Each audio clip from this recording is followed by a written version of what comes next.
안녕하십니까? 네, 3일이 금방금방 지나가죠? 예. 엊그저께 모인 것 같은데 벌써 3일 기도회로 모이는 화요일이 되었습니다. 특히 이번 주에는 우리가 이제 전도회를 준비하고 있다 보니까 여러 가지 복잡한 일들이 많이 있습니다. 아마 조만간 전도팀에서 전화도 한 번씩 갈 거고요. 또 이 전도회 하고 있다라고 하는 것에 대해서 우리 주변에 저한테 명단 주셨던 구도자분들이나 여러분들에게도 이제 오늘부터 문자 들어가고 그 다음에 전화통화 들어가고 시작을 했습니다. 여러분들이 기도를 좀 많이 해주셔서 이번 전도회를 통해서 새로운 영혼들이 또 하나님을 발견할 수 있는 좋은 기회가 되고 또 기존의 성도님들께서도 하나님의 말씀에 조금 더 관심을 가지고 바라볼 수 있는 그런 시간이 되면 좋겠습니다. 어느 나라에 이 정원을 무척 아끼고 또 사랑하는 왕이 있었습니다. 그래서 그 왕은 특별한 정원을 하나 이렇게 만들었어요. 그리고 그 정원에다가 여러 가지 나무들과 꽃들을 이렇게 심었습니다. 그러던 어느 날 왕이 정원에 딱 나갔는데요. 나무들이랑 꽃들이랑 다 시들어 있는 겁니다. 너무 이상한 거예요. 어제까지만 해도 참 좋았는데 하룻밤 사이에 나무나 꽃들이 거의 시들어버린 겁니다. 그래서 왕은 바로 문 옆에 있는 이 떡갈나무한테 물어봤습니다. 어떻게 된 거냐고. 그랬더니 떡갈나무가 이런 얘기를 했습니다. 나무들이 서로 자기가 다른 나무보다 못하다고 실망하고 있습니다. 소나무는 왜 나는 포도나무처럼 열매를 맺지 못할까? 포도나무는 복숭아나무처럼 똑바로 서서도 열매를 맺을 수 있지 않을까? 이런 생각들을 가지며 서로 비교를 하면서 서로 부족한 것에 대해서 이야기하면서 실망하고 있다는 거예요. 그렇게 왕이 이렇게 보고 있는데 다 시들었는데요. 이 펜지라고 하는 꽃 하나만은 시들지 않고 싱싱한 겁니다. 그래서 펜지한테 가서 물어봤습니다. 너는 어떻게 시들지 않고 그렇게 건강하니? 그랬더니 이렇게 얘기를 했다고 합니다. 저는 원래 아름다운 꽃이 아닙니다. 볼품도 없고 조그맣고 그렇습니다. 하지만 왕께서 이 넓은 정원에 떡갈나무도 심고 소나무도 심고 여러 나무를 심으셨는데 제 자리를 만들어 주시고 여기에다가 다른 걸 안 심고 저를 심으신 것은 분명히 왕이 의미가 있어서 심으셨다고 생각합니다. 그래서 보잘것없지만 저는 제가 할 수 있는 최선으로 왕을 기쁘게 해드리려고 합니다. 라고 이야기했다고 합니다. 그래서 왕은 다른 꽃보다 그 펜지꽃을 더 사랑했다고 이야기합니다. 오늘 이야기에 나오는 교훈처럼요. 겸손이라고 하는 것은요. 외부의 어떤 악조건에 의해서 바뀌어지는 것이 아닙니다. 그런 가운데서도 우리의 마음의 평화를 지키는 것이 참된 겸손인 것 같아요. 또 이웃에게 그런 평화의 마음을 전해주는 그런 삶을 사는 것이 진정한 겸손이 아닐까라고 생각을 해보게 됩니다. 오늘 하나님은 우리에게 어떠한 삶을 살라고 말씀하십니까? 여러분들이 지난 3일간 또 열심히 사셨잖아요? 하나님은 여러분들에게 어떠한 삶을 살라고 하시던가요? 맨날 반복되는 똑같은 삶인 것 같은데 삶을 잘 생각해보고 묵상해보면요. 공통적으로 오는 메시지가 있습니다. 하나님이 우리에게 주시는 이야기들이 있어요. 이렇게 살라라고 하는 방향이 있습니다. 또 여러분들의 인생을 한번 이렇게 돌아보시면 하나님이 이상하게 인도해 가시는 방향들이 있어요. 그 방향들을 한번 잘 묵상해보면 우리가 어떻게 살 수 있을지 또 어떻게 살아야 하는지에 대해서 깨닫게 됩니다. 오늘 함께 나눌 말씀은요. 사도행전 1장 9절로 11절에 있는 말씀입니다. 사도행전 1장 9절로 11절입니다. 제가 요즘에 사도행전을 계속 이렇게 보는데 굉장히 의미 있는 이야기들이 사도행전에 많습니다. 그래서 금요일날 우리가 사도행전을 계속 공부하고 있지만 틈 나는 대로 사도행전에 있는 이야기들을 가지고 다른 날에도 같이 좀 이야기를 하길 원합니다. 사도행전 1장 9절로 11절입니다. 자, 우리 한 절씩 번갈아 가면서 읽겠습니다. 제가 9절 읽겠습니다. 이 말씀을 마치시고 저희 보는 데서 올리워 가시니 구름이 저를 가리워 보이지 않게 하더라. 올라가실 때에 제자들이 자세히 하늘을 쳐다보고 있는데 흰옷 입은 두 사람이 저희 곁에 서서 가로되 갈릴리 사람들아 어찌하여 서서 하늘을 쳐다보느냐. 너희 가운데서 하늘로 올리우신 이 예수는 하늘로 가신 본 그대로 오시리라 하였느니라. 자, 우리가 잘 아는 말씀이죠. 예수님이 가신 그대로 다시 오실 것이다 라고 하는 이야기입니다. 근데 오늘 말씀의 제목은요, 너 갈릴리 사람아입니다. 오늘 본문에서 찾을 수 있는 첫 번째 기별은요, 겸손입니다. 겸손. 자, 11절 말씀입니다. 이르되 갈릴리 사람들아 어찌하여 서서 하늘을 쳐다보느냐. 너희 가운데서 하늘로 올리우신 이 예수는 하늘로 가심을 본 그대로 오시리라 하였느니라. 여기 보면요, 예수님이 부활하시고 나서 하늘을 바라보고 있는 이 천사들이, 이 제자들에게 천사들이 제자를 부르는데 뭐라고 불러요? 제자들이여 이렇게 불렀습니까? 아니면 하나님의 사도들이여 이렇게 불렀습니까? 아닙니다. 제자라고도 부를 수 있고 사도라고도 부를 수 있는데 천사는 뭐라고 부르냐 하면 갈릴리 사람들아 라고 부르고 있다는 거예요. 성경에서요, 이 표현이 여기 딱 한 번 나옵니다. 다른 곳에서는 갈릴리 사람아 이렇게 갈릴리 사람 이런 얘기는 굉장히 많이 나와요. 그런데 특히 인간이 아닌 어떤 존재가 사람들을, 제자들을 부를 때 갈릴리 사람아 라고 하는 데가 여기밖에 없습니다. 그리고 똑같은 갈릴리 사람아 라고 한국말로는 똑같은데 이 원어에서는 요 문장 하나만 다릅니다.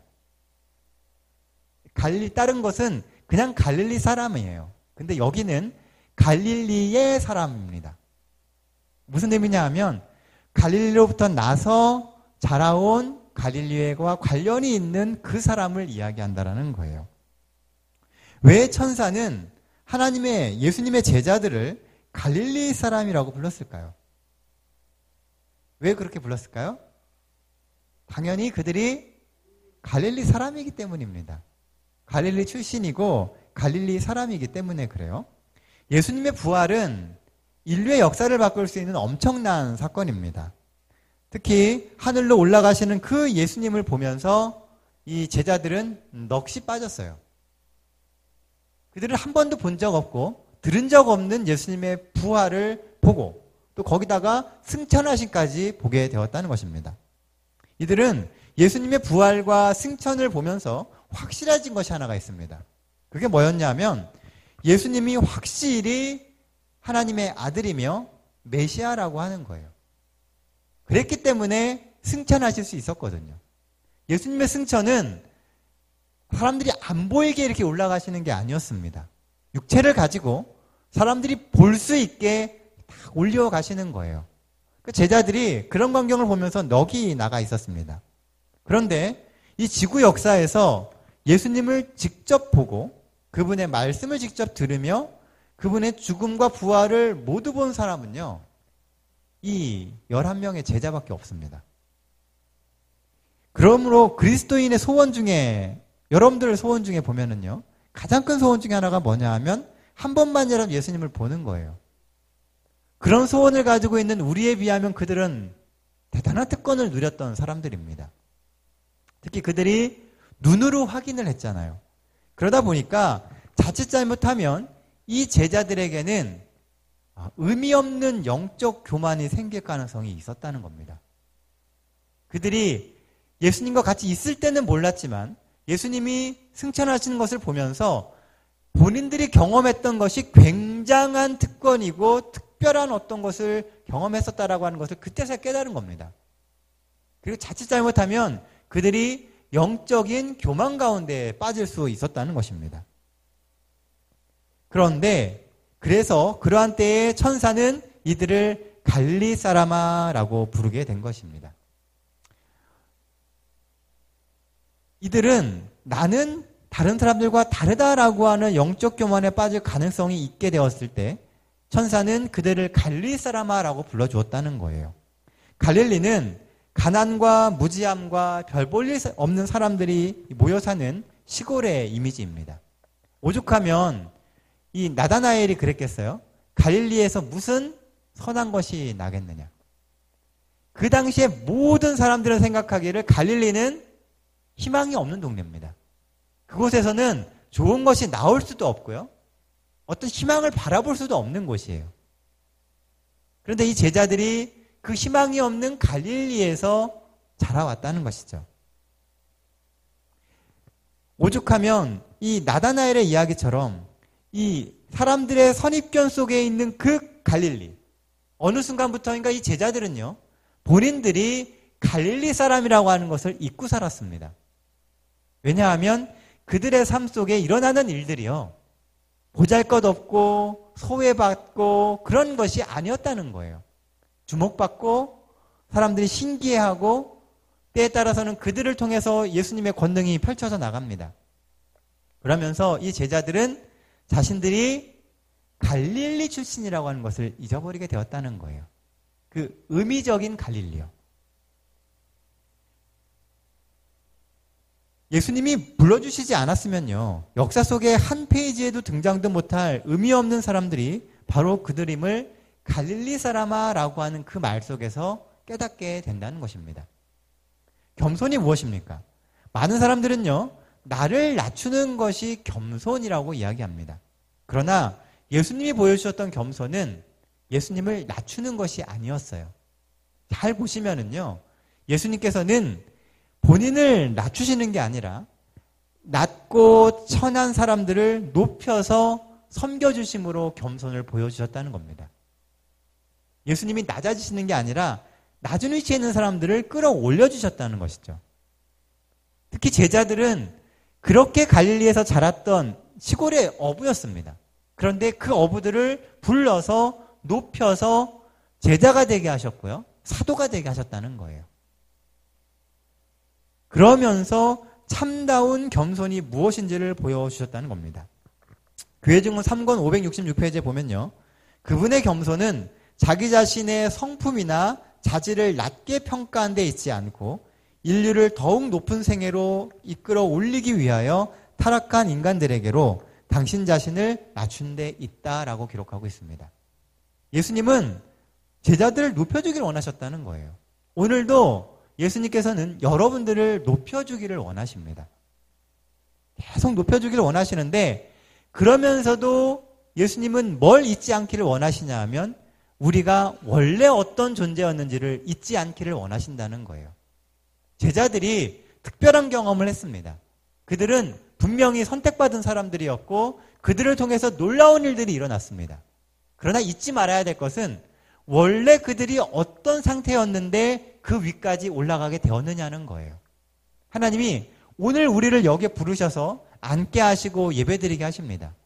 그런데 우리가 잊으면 안 되는 게 뭐냐 하면 과거에 우리의 어떤 삶에서 예수님이 우리를 부르셔서 여기까지 데려오셨느냐는 거예요.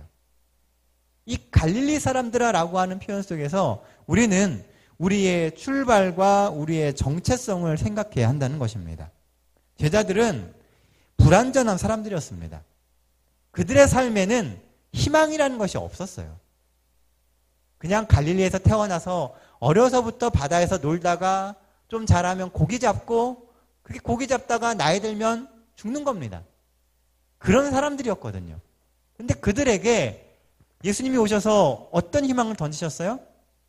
사람 낚는 어부가 되게 하셨습니다. 고기 낚는, 매일매일 똑같은 거 하던 그 제자들에게 사람을 낚는 것에 대한 이야기를 하셨다는 것이죠. 그리고 희망만 주시고 꿈만 주신 게 아니라 더 나아가서 그들이 실제로 사람을 낚아보는 경험을 하게 하셨습니다. 그래서 그들은 나름 유명해졌어요. 예수님이 십자가에 달리시기 전에 이 신문 받으실 때 베드로가 그 신문장에 들어갔을 때 사람들이 뭐라 그랬어요?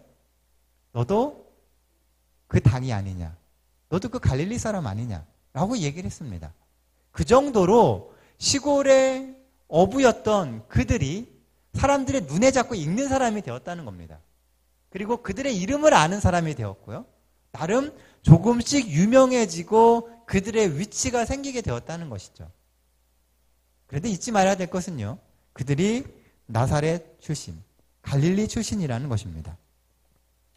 오늘 이 표현 속에는요, 두 가지 의미를 지닙니다. 첫째, 지금의 상황과 위치에 교만하지 말고 겸손하라는 이야기고요. 또 한 가지는 하나님이 주신 은혜를 기억하며 초심을 잃지 말라는 것입니다.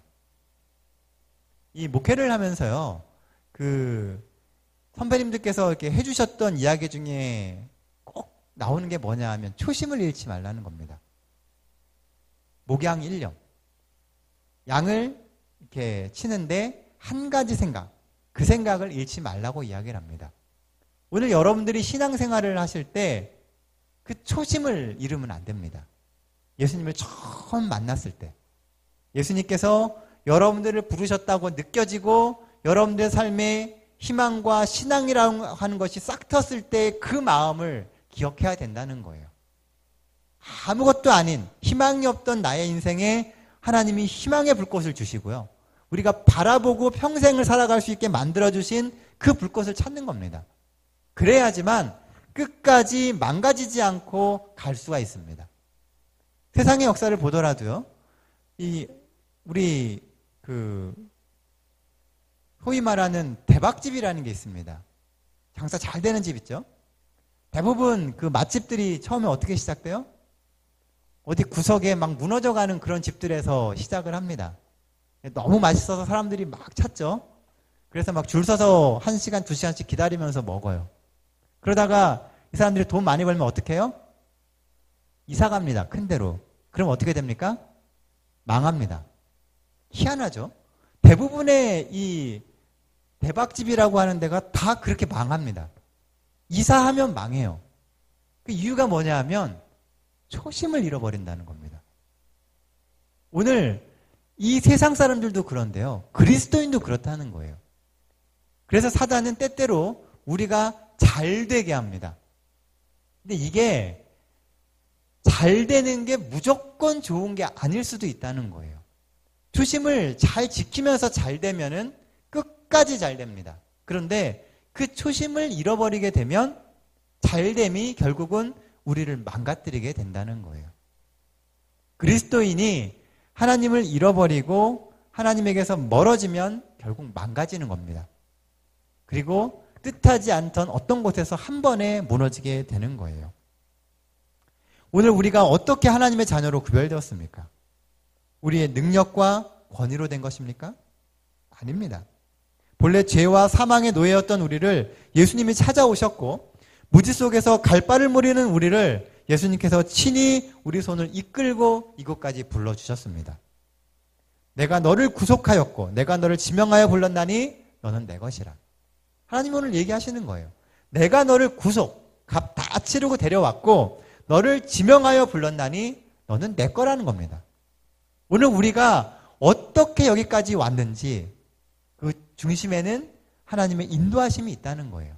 그리고 우리가 하나님의 것이기 때문에 하나님이 앞으로도 우리의 삶 가운데서 계속해서 도와주시고 역사하실 것이라는 겁니다. 겸손은 그런 예수님의 사랑과 인도하심을 기억하는 것입니다. 그런 면에서 이 갈릴리 사람들아라고 하는 표현은요, 지금 우리 삶에서 이루어지는 작은 은혜로 인하여 자칫 망가지기 쉬운 우리의 연약함과 그 부족함을 기억하라는 이야기입니다. 또한 하나님의 말씀보다 때때로 나의 생각을 더 높이고 자신만 특별하다라고 하는 특권의식을 버리라고 하는 겁니다. 하나님이 부르셔서 우리를 사용하고 계시고 우리의 삶 속에 놀라운 일들이 일어나고 있다 할지라도 그것은 하나님의 역사이지 나의 능력이 아니라는 거예요. 그래서 겸손히 하나님께서 날 써주실 때 기쁘게 쓰임받고 또 우리를 통해서 일어나는 그 수많은 역사들이 하나님이 이루시는 일임을 사람들에게 전하고 밝힐 수 있는 그런 믿음의 성도들이 되게 되시기를 간절히 바랍니다. 중요한 것은 지금 내가 하나님을 만나며 하나님 앞에서 성도된 삶의 모습을 지켜나가는 것입니다. 나를 높이고 자만의 벽을 쌓은 우리의 삶을 이제는 허물고 우리의 삶에 예수님의 집을 지어가는 것입니다. 매일의 삶 속에서 예수님의 모습을 만들어가는 거예요. 그게 겸손인 것입니다. 사랑하는 성도 여러분, 하나님 앞에 우리의 연약함을 기억하십시오. 그래서 우리가 하나님 앞에서 지속적으로 무릎 꿇고 성령의 도움을 받아야만 하는 그런 연약한 존재임을 인정하며 살게 되시기를 바랍니다. 또 그 믿음, 그 깨달음대로 하나님 은혜 안에서 매 순간 겸손하게 살아가시는 우리 동백교회 모든 성도 되시기를 간절히 바랍니다. 특히 이 한 주 우리는 전도회를 앞두고 있습니다. 어찌 보면 전도회는 우리가 누군가를 설득해서 하나님을 알게 하는 행사처럼 보여요. 그런데 잘 돌아보면요, 전도회만큼 우리의 무력함을 고백할 수 있을 때가 없습니다. 사람의 마음을 바꾸고 그들의 마음에 예수님을 심어주는 것은 결코 우리가 할 수 없는 일입니다. 그 일은 하나님이 하시는 일이에요. 우리는 단지 사람들에게 그 예수님을 만날 수 있는 기회를 제공하는 겁니다. 여러분들 주변에 혹 예수님을 소개하고 싶은 분이 있다면 언제든지 이야기해 주십시오. 그래서 그들이 이 기간 동안에 하나님에 대한 말씀을 듣고 복음을 접할 수 있는 그런 기회를 갖게 되길 간절히 바랍니다. 오늘 본문에서 살펴볼 수 있는 두 번째 이야기는요, 어찌하여 서서 하늘을 쳐다보느냐라고 하는 부분입니다. 11절입니다. 갈릴리 사람들아, 어찌하여 서서 하늘을 쳐다보느냐? 너희 가운데서 하늘로 올리우신 이 예수는 하늘로 가심을 본 그대로 오시리라. 이 젊은 사람들 표현 중에요, 멍 때린다는 표현이 있습니다. 들어보셨나요? 멍 때리는 게 뭡니까? 멍하니 아무 생각 없이 넋을 놓고 있는 것을 멍 때린다라고 이야기합니다. 쉬운 말로 아무 생각이 없는 상태예요. 요즘 현대인들은요, 가끔씩 이 멍한 상태로 갑니다. 본인이 의도해서가 아니고요, 어느 순간 그냥 멍해질 때가 있어요. 오늘 본문의 제자들도요, 이렇게 멍한 상태에 있게 되었습니다. 단순히 너무 놀라워서, 예수님의 그 승천하심이 너무 놀라워서 넋을 놓은 상태이기도 하지만, 또 다른 면에서는요, 예수님이 부활하시고 승천하게 되시면서 막막해진 겁니다. 이제 뭐 해야 되냐는 거예요. 지난 40일간 부활하신 예수님과 같이 이 하나님의 나라에 대해서 배웠습니다. 우리 안식일에 다뤘잖아요. 하나님의 나라에 대해서 들었어요. 그런데 예수님이 이제 진짜 빠이빠이 하고 가시는 겁니다. 그러니까 제자들이 순간적으로 멍해진 거예요. 이제 나는 뭘 해야 되냐는 것이죠. 오늘날 우리의 삶에도요, 이런 때가 가끔 있습니다. 하나님의 인도하심과 도움이 참 좋기는 한데 뭘 해야 될지 모를 때가 있어요. 하나님이 내 인생을 도와주시고 우리의 삶을 이끌어 주시는 게 보입니다. 참 좋아요. 그런데 내가 뭘 해야 될지 모를 때가 있는 겁니다. 하나님과 힘을 합쳐서 뭔가를 해야 될 것 같은데 내가 뭘 해야 될지 모르겠는 거예요. 이러한 순간이 제자들이 경험한 것과 같은 멍한 상태라는 겁니다. 그런데 오늘 본문에 보면 천사가 뭐라고 얘기해요? 왜 서서 하늘을 쳐다보고 있느냐? 예수는 하늘로 가심을 본 그대로 다시 오시리라. 무슨 말입니까? 지금 가시는 거 본 그대로 다시 오실 텐데 왜 하늘만 보고 있느냐는 거예요. 언젠가 오실 거니까 빨리 뭐 하라고요? 정신 차리고 본업으로 돌아가라는 겁니다. 제자들이 뭘 해야 될까요? 그게 바로 오늘 본문 바로 앞에 나오는 1장 8절 이야기입니다. 여러분들 잘 아시는 이야기. 뭐라고 돼 있어요? 오직 성령이 너희에게 임하시면 너희가 권능을 받고 예루살렘과 온 유대와 사마리아와 땅끝까지 이르러 내 증인이 되리라. 제자들이 어디로 가야 돼요? 예루살렘으로 가야 되는 겁니다. 가서 증인이 되기 위한 준비를 해야 된다는 거예요. 지금 이 제자들은 하늘만 보고 있을 때가 아닙니다. 이제는 본업으로 돌아가야 돼요. 예수의 증인이 되는 삶, 이것이 바로 제자들이 가야 할 삶의 길입니다. 1장 8절에 관한 말씀은요, 제가 이번 안식일에 아마 조금 더 깊게 생각해 보는 시간을 가질 겁니다. 어쨌든 제자들이 하늘만 바라보고 멍한 상태로 있어서는 안 된다는 거예요. 하나님이 우리에게 주신 명령, 곧 우리에게 살아가라고 하시는 그 삶을 살아야만 하는 것입니다. 진정한 겸손은 그리스도와 진리를 높이도록 사람들을 이끌며 진리의 하나님께 전적으로 의존해야 할 필요성을 깨닫는 것이다라고 교회 증언은 이야기를 합니다. 진정한 겸손은 그리스도의 진리를 높이도록 사람들을 이끌어가는 거예요. 제자들은 이제 하늘만 바라보며 기다리는 것이 아니라 그들의 현실의 삶 속에서 예수님이 하셨던 그 일들을 하면서 살아가야 하는 것입니다. 제자들은 빨리 일상으로 돌아가야만 합니다. 그리고 예수님과 함께 해오던 그 삶의 패턴을 다시 지켜야만 되는 거예요. 예수님과 하듯이 사람들을 만나고요. 그들에게 복음을 전하고 그들의 삶을 치유해야 합니다. 예수님이 만났던 그 사람들을 다시 만나줘야 돼요. 그리고 예수님이 하셨던 그 일 가운데로 제자들은 다시 들어가야만 하는 것입니다. 마음 상한 영혼들을 다독여줘야 되고요. 사람들의 필요를 때때로 채워주며 그 영혼들을 하나님께 인도해야만 합니다. 그게 예수님께서 제자들에게 맡기신 일이었어요. 오늘날 우리의 삶도 비슷합니다. 우리가 하늘만 바라보며 넋을 놓고 있다는 것은요, 하나님이 원하시는 삶이 아니에요. 오늘 우리의 삶에 하나님이 주시는 번영과 성장이 있다면 그것에 취해서 멍 때리는 신앙, 안주하는 신앙을 할 것이 아니라 다시금 하나님께 돌아가서 무엇을 또 해야 될지를 물어보는 신앙이 되어야 한다는 것입니다. 오늘 하나님께서 우리에게 주시는 유익들과 성장과 발전이 있습니다. 우리는 여기에만 취해 있으면 안 돼요. 이럴 때일수록 그 다음을 생각해야 된다는 겁니다. 하나님께 물어보십시오. 하나님, 지금 제 삶의 주변이 이렇게 돌아갑니다. 이렇게 발전이 있고 이런 결과가 있습니다. 이제 뭘 해야 될까요? 이 제자들은 본 것이 많아요, 지금요.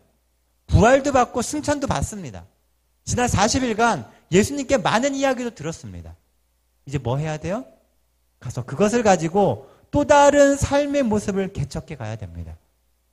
그것이 바로 사도행전 2장에 나오는 오순절의 성령의 사건이고 그 이후로 나오게 되는 제자들과 초대교회의 성장의 이야기입니다. 그 핵심에는 내가 무엇을 해야 되는지에 대한 인식이 있었다는 것입니다. 지금에 만족하고 멈추는 신앙이 아니라 더 나은 미래를 계획하고 어떻게 하면 하나님이 주신 이 교회와 우리의 삶의 사명을 완수할 수 있을지를 물어야만 합니다. 그런 면에서 오늘 우리에게 필요한 것은 기도입니다. 하나님께 물어봐야 돼요. 하나님께 묻고 하나님의 인도하심을 받아야 됩니다. 제자들이 있어야 할 곳은 이 땅이었듯이 우리가 가야 할 곳은 이 세상입니다. 예수님이 가시면서 너희는 나한테만 있어라라고 이야기하지 않으셨습니다. 어디로 가라고요? 예루살렘으로 가고 또 어디로 가요? 유다와 땅 끝까지, 사마리아와 땅 끝까지 가라고 이야기합니다. 제자들은 머물러 있어서는 안 돼요. 우리 역시도 이 성전 안에만 머물러 있는 것이 아니라 어디로 가야 된다고요? 세상으로 나가야 됩니다. 그곳에서 하나님이 우리에게 살아가라고 하는 그 삶을 살아가는 것입니다. 제자들이 있어야 할 곳이 이 세상입니다. 여러분들의 세상으로 여러분들도 가게 되시길 바랍니다. 여러분들이 하나님을 만나고 여러분들이 삶의 시간을 만들어가는 그곳에서 하나님이 여러분들에게 맡기신 그 사역을 감당하게 되시길 바랍니다. 무슨 일을 하든지 그곳에서 하나님의 사랑과 하나님의 메시지가 전해지면 됩니다. 여러분들의 삶의 현장, 여러분들의 세상에서 하나님의 기별이 전해지게 되시기를 간절히 바랍니다.